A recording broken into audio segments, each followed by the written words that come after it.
этно заманбап десем болот да, этно стиль, этно такыя деп биринчи жазганда этно такыя кыз топу деп жазып көрдүм. Көбүнчөсү мындай түшүнбөй кандай бул кыз топу, бул эмне дегенинчи. Такыя тебетей деп жазыптым. Ошондон кийин кичине неметип калышты да, ушундай беле депчи. Кийим тигүүдө европалык үлгү менен улуттук элементтердин айкалышынан улам учурда кыргыз элинин салттуу заманбап кийимдеринин түрлөрү көбөйүүдө. Алардын катарына айымдардын үкүсү жок күнүмдүк жашоого ылайыкталып тигилген этно топулары кошулду. Буну өзүм тигем. Чын айтканда, эч кимди үйрөтө элекмин. Мындай полностью обшивкасын бүт баары кол менен, полностью ручной работа деген дейт. Полностью өзүнүкүн мындай даже ичин бияктын баарын ручная обработка кылабыз да, мисалычы. Жакындарым, туугандарым аябай жакты. Баары эле сурап калышты. Бул каяктан алдың депчи.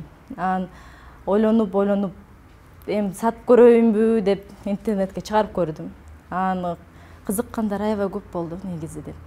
Кыздар көбүнчөсү унутуп калыштыр. Бул кимдин улуттун баш кийими болот деп сурап баштады. Аябай мындай бир кызыктай болдум да, кантип эле кимдики, биздики го депчи.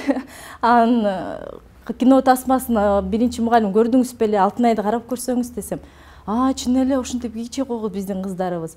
Ушундай бар эле го бизде деп көп кыздар алып кийип көрүштү, жакты. Ушинтип идея болуп калды, сатып көрөйүн деп магазин табып чыгарып.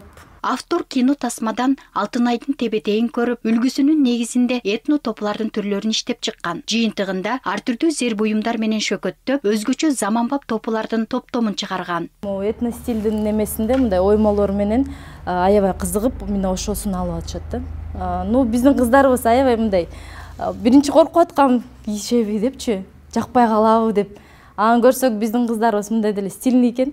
Ошо даже өзүмө карашуу мындай өзүм тандап жүргөнүмө ошо именно күмүш менен алып атышат да көбүнчөсүчү. Топулар жоолук салынган айымдар үчүн дагы абдан ыңгайлуу. Жоолукту топунун алдынан кийип алса, өзгөчө жарашык тартуулайт. Кезинде элечек доору аякта электе дагы бул ыкма колдонулуп келген. Түстөрү зер буюмдар менен кооздолушу кардардын жаш өзгөчөлүгүнө, табитине карап сунушталат. Кайра өмүрү берүү максатында тигип көрүп, аялдар негизи мындай сулуу нерсеге, таштарга, мындай кооз нерсеге жакын эмеспи.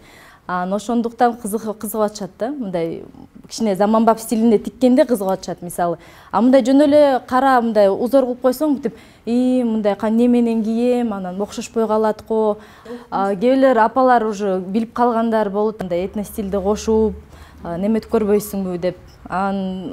Вот аларды деле угуп, кичине мындай кошуп, биздин оймолорду дагы кичине тигип. Мал чарбачылык менен алектенген элибиздин баш кийиминин дээрлик көбү териден, жүндөн, пахта кездемелерден жасалып келген. Учур талабындагы кооздукта тигилген топулар дагы пахта кездемелерден шырылып жасалып, жайдын ысык күнүнөн сактап, көлөкө берип тердетпейт. Жууп тазалоо жеңил. Кийиз болгон үчүн бияктан ысыбайсың, тердебейсиң. Жынса мындай ХБ сыяктуу тиккендер, мисалы, жайкы ысыкта деле мындай футболка менен кийсең деле болот да, мисалычы. Мындай бир сезону бар деп айта албайм, анткени кете берет да мындай жайкысына, кышына дагычы. Модалуу этно топулар күнүмдүк кийип жүрүү үчүн жеңил. Азырынча кардарлар тарабынан айтылган сунуш пикирлер жаман эмес. Бара-бара ылайыгына жараша күнүмдүк жашоого эптешип кетсе керек деген чебердин ишеними зор.